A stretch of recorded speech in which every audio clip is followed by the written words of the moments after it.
आज की स्टोरी का नाम है नर्क का कमरा। रात के करीब 1:30 बजे शहर से कुछ दूरी पर बसे पुराने गांव भोगीपुर में एक पुराना हवेली नुमा मकान था जिसे लोग नर्क का कमरा कहते थे।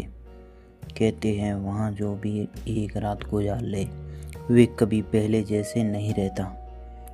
आदित्य जो एक पैरानॉर्मल इन्वेस्टिगेटर था इन सब बातों पर हंसता था। उसे यकीन नहीं होता कि ऐसा भी हो सकता है। उसने फैसला किया कि इस हवेली में रात बिताकर वीडियो शूट करेगा। कैमरा, टॉर्च और स्लीपिंग बैग लेकर वह हवेली में पहुंच गया।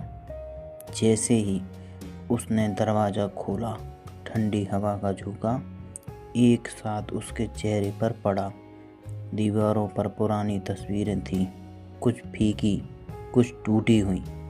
तभी एक तस्वीर पर धूल झाड़ते हुए उसने देखा उसमें एक आदमी की दोनों आंखें खुरुच कर मिटाई गई थीं। धीरे धीरे वह अंदर बढ़ा। कैमरे में रिकॉर्डिंग चालू थी।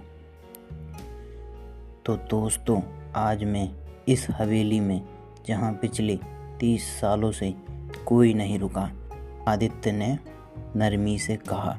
तभी उसकी टॉर्च झपकती और अपने आप बंद हो गई। उसने मोबाइल की फ्लैश लाइट ऑन की और बुदबुदाया, नर्क का कमरा, चलो देखते हैं सच है या अफवाह।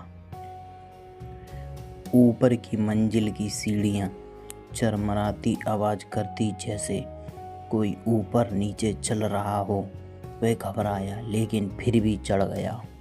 वहाँ एक दरवाज़ा था जिस पर लिखा था, कभी मत खोलना। उसने हंसते हुए कहा, ये तो खुलना ही चाहिए। जैसे ही उसने कुंडी उठाई दरवाज़ा खुद ही खुल गया। अंदर कमरे में अंधेरा और सन्नाटा था। तभी कैमरे की स्क्रीन पर अचानक कुछ हिलता हुआ दिखा, लेकिन जब उसने देखा तो वहाँ कुछ नहीं था। कमरे में सिर्फ एक दर्पण था, बहुत पुराना, थोड़ा टूटा हुआ।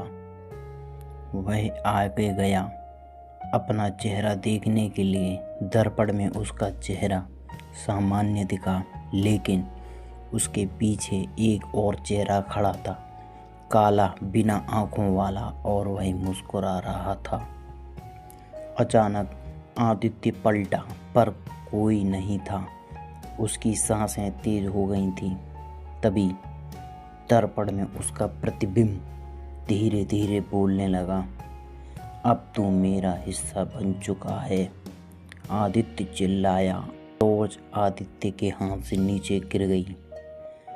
तभी दरवाज़ा तेज आवाज़ के साथ बंद हो गया। कैमरा ज़मीन पर लुढ़कता रहा और कुछ सेकंड बाद रुक गया।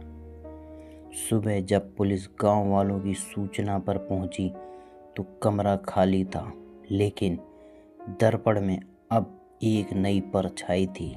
वो परछाई थी किसकी? आदित्य की। और कैमरा भी वहीं पास में पड़ा था और वीडियो में आखिरी आवाज़ सुनाई दे रही थी, अब तुम्हारी बारी है, तुम्हारी बारी है, तुम्हारी बारी है। तो ये स्टोरी यहीं समाप्त होती है।